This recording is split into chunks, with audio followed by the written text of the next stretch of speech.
মায়ের কাছ থেকে শেখা সবজি বড়ার পারফেক্ট রেসিপি। আমার প্রিয় ভিউয়ার্স, আসসালামু আলাইকুম। কেমন আছেন আপনারা সবাই? আশা করি মহান আল্লাহ তাআলার রহমতে আপনারা সবাই ভালো আছেন। আলহামদুলিল্লাহ, আমিও ভালো আছি। তাই তো আপনাদের মাঝে ফিরে আসলাম চুমকি রান্নাঘর থেকে। আর চুমকি রান্নাঘর মানি তো আপনাদের রান্নাঘর। তো চলেন মায়ের কাছ থেকে শেখা সবজি বড়ার পারফেক্ট রেসিপির A to Z আপনাদের সাথে শেয়ার করি, যেটা আপনি একবার তৈরি করলে বারবার তৈরি করতে চাইবেন। এখানে দেখতে পাচ্ছেন আমি কিছু শীতের সবজি নিয়েছি। এখানে আমি নিয়েছি হলো ফুলকপি ছোট করে কেটে, তারপরে নিয়েছি আলু, গাজর, পাতাকপি একদম চিকন করে আমি এটাকে কুচিয়ে নিয়েছি, মানে একবারে মিহি কুচি যাকে বলে সেভাবে করে নিয়েছি। আর টমেটোটার সিড ফেলে নিয়েছি। সিড যদি থাকে তাহলে কিন্তু এখান থেকে পানি ছেড়ে দিবে, তাই সিডগুলো ফেলে আমি ছোট ছোট করে টমেটোগুলো কেটে নিয়েছি। আর এই সবজিগুলোর সাথে আপনি ইচ্ছে করলে অ্যাড করতে পারেন মটরশুঁটি, পেঁয়াজ পাতা, এগুলিও আপনি অ্যাড করে নিতে পারেন, তবে শিম বা বরবটি এর সাথে ভালো যাবে না। তো দেখতেই পাচ্ছেন সবজিগুলো আমি কিভাবে কেটে নিয়েছি। আর এখানে আমি ফুলকপি নিয়েছি হলো প্রায় 1 কাপের মতো, আর বাকি যে সবজিগুলো নিয়েছি সেগুলো আমি 1/4 কাপ করে নিয়েছি। আর এখানে আমি নিয়েছি হলো মানে পেঁয়াজ কুচানো, একদম চিকন করে পেঁয়াজ কুচানো 1/3 কাপ নিয়েছি। আর কাঁচামরিচ নিয়েছি প্রয়োজন মতো, মানে ঝাল অনুযায়ী আপনি কেমন ঝাল খাবেন ঠিক সেরকম। আর এখানে আমি নিয়েছি হলো খেসারির যে ডাল, সেটা বেটে নিয়েছি। তো এই রেসিপিটা করতে হলে আপনাকে ডাল বাটাটাই নিতে হবে। আমরা অনেকে কিন্তু ময়দা, বেসন অথবা আটা দিয়ে করে থাকি, অথবা চালের গুঁড়া দিয়েও করে থাকি। তবে এই সবজি বড়াটার পারফেক্ট টেস্ট পেতে হলে আপনাকে ডাল বাটাটাই অ্যাড করতে হবে।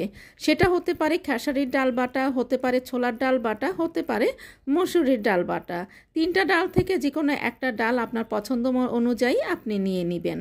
আর এখানে আমি প্রায় 1 কাপ আর 1/4 কাপ পরিমাণ আমি এখানে প্রায় 1.5 কাপ পরিমাণ খেসারির ডাল নিয়েছি। তো ডালটাকে আমি বেটে নিয়েছি। এবারে এখানে দেখতে পাচ্ছেন আমি 1 টুকরা আদা নিয়েছি, আর 3-4 কোয়া রসুন আমি এখানে কুচিয়ে নিয়েছি। মানে এটাকে এখন আমি খুব ভালো করে ছেঁচে নিব। এটা কিন্তু আপনি আগে থেকে ফ্রিজে রাখা আদা বা রসুন দিয়ে কিন্তু এটা কখনোই ভালো ফ্লেভার আসবে না। আমি যেভাবে নিয়েছি সেভাবেই নেবেন, তাহলে কিন্তু অনেক বেশি মানে ফ্লেভারটা অনেক বেশি স্ট্রং হবে, আর খেতেও অনেক বেশি মজার লাগবে। আর এখানে দেখতেই পাচ্ছেন আমি এখানে পানি দিয়ে দিয়েছি, পানিটা ফুটে উঠেছে। আর পানির মধ্যে কিন্তু আমি লবণ দিয়ে দিয়েছিলাম। আর পানিটা যখন ফুটে উঠেছে তখন এখানে আমি টমেটো ছাড়া বাকি সব সবজিগুলো দিয়ে দিয়েছি। তো বাকি সব সবজিগুলো আমি এখানে 80% কুক করে নিব। আর দেখতেই পাচ্ছেন আমি টমেটোটা রেখে দিয়েছি। আর সবজিটা যখন 80% কুক হয়ে যাবে তখন আমি এটাকে নামিয়ে ঠান্ডা করে নিব। তো এখানে আমি সামান্য একটু অল্প পরিমাণ হলুদ অ্যাড করে দিয়েছি। তো সবজিটা আমার সেদ্ধ হয়ে গিয়েছে 80%। তো এখন অপেক্ষা করব ঠান্ডা হয়ে আসা পর্যন্ত। তো সবজিটা ঠান্ডা হয়ে গিয়েছে। এখন এখানে দেখতে পাচ্ছেন আমি যেটা করব সেটা হচ্ছে আমি এই যে আদা আর যে রসুনটা রেখেছিলাম সেটা কিন্তু আমি এটাকে ছেঁচে নিয়েছি। তো দেখতেই পাচ্ছেন একদম ছেঁচে নিয়েছি এমনভাবে যেন আস্ত আস্ত না থাকে, আর অনেক সুন্দর একটা ফ্লেভারও কিন্তু বের হয়েছে। আর এই যে এখন আমি যে ডালটা বেটে রেখেছিলাম সেটা নিয়ে নিলাম। সেখানে আমি একে একে পেঁয়াজ আর কাঁচামরিচ দিয়ে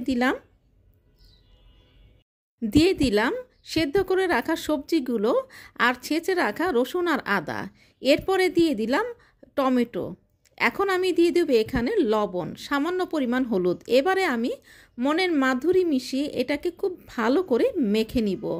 আপনি মনে রাখবেন সব সময় মাখাটা যদি ভালো না হয় তাহলে কিন্তু এই ধরনের যে রেসিপিগুলো সেগুলো খেতে কিন্তু একদমই ভালো লাগে না। তো আমার মনের মাধুরী মিশিয়ে মাখাটা হয়ে গিয়েছে। আর এখন আমি এখানে দিয়ে দিলাম একটা প্যান, আর প্যানের মধ্যে দিয়ে দিলাম সামান্য একটু তেল। তেলটা কিন্তু একদম ডুবো তেলে ভাজা যাবে না, বড়া বলতেই কম তেলে ভাজা।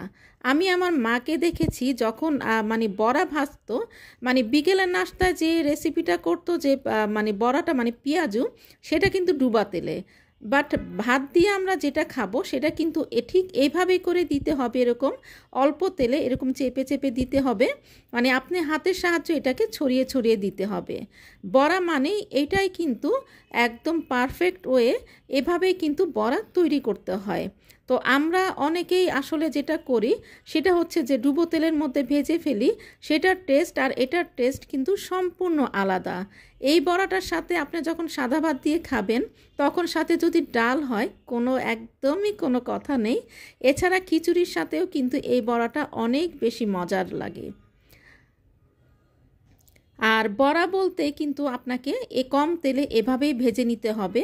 কিন্তু বাকি যে রেসিপিগুলো আমরা যেরকম পেঁয়াজু বা ডুবো তেলে যেগুলো করে থাকবো সেগুলো শুধু খাওয়ার জন্য, বাট ভাত দিয়ে আমরা যেটা খাবো সেটা কিন্তু ঠিক এভাবেই আপনাকে তৈরি করে নিতে হবে। আর এটার নামই হচ্ছে বড়া, সেটা আপনি সবজি দিয়েই করেন, শুধু ডাল দিয়েই করেন। তো এই যে একবারে একে একে আমি কিন্তু সব বড়াগুলো এখানে দিয়ে দিচ্ছি। তো দিয়ে দেওয়ার পরে এক সাইড যখন একটু ব্রাউন হয়ে আসবে তখন আমি এটাকে উল্টে দিব। তো দেখেন আপনারা যারা মানে দেখে একটু ভয় পেয়ে গিয়েছেন যে এটাকে কিভাবে উল্টানো যাবে, তো দেখতেই পাচ্ছেন কত সহজভাবেই আমি এটাকে উল্টে পাল্টে দিলাম। তো এভাবে করে আমি সবগুলোই উল্টে দিব। আর এই বড়াটা খেতে এত বেশি মজার, আপনি যখন ট্রাই করবেন তখন আপনি মনে করবেন যে আমি আবারও এটাকে ট্রাই করব। খেতে যেমন মজা, বানানো তেমন সহজ, আর খুব তেলের পরিমাণটাও খুবই কম লাগে। তো এবারে দেখতে পাচ্ছেন দু সাইড কিন্তু আমার ব্রাউন হয়ে গিয়েছে, এখন আমি এটাকে উঠিয়ে নিব। তো এই যে একটা টিস্যুর মধ্যে আমি এটাকে উঠিয়ে নিয়েছি, আর একটা চালনির মধ্যে উঠিয়ে নিয়েছি যেন এর গরম ভাবটা বের হয়ে যায়, তাহলে কিন্তু বড়াগুলো একদম মুচমুচে থাকবে। আর এই যে এখানে পরিবেশন করে ফেলেছি, এবারে একটা ভেঙে দেখাচ্ছি। আসলে মায়ের হাতের রেসিপির কোনোই তুলনা হয় না। আর ভেতরটা দেখতে পাচ্ছেন কতটা লোভনীয়, উপরটা মুচমুচে আর ভেতরটা একদমই সফট। আশা করি আজকে আমার এই রেসিপিটা আপনাদের ভালো লেগেছে। আর ভালো লাগলে তো চুমকি রান্নাঘরের সার্থকতা। চুমকি রান্নাঘর মানে তো আপনাদের রান্নাঘর। মনের মাধুরী মিশিয়ে রান্না করবেন, নিজে খাবেন, প্রিয়জনকে খাওয়াবেন। সবাই ভালো থাকবেন, সুস্থ থাকবেন। আল্লাহ হাফেজ।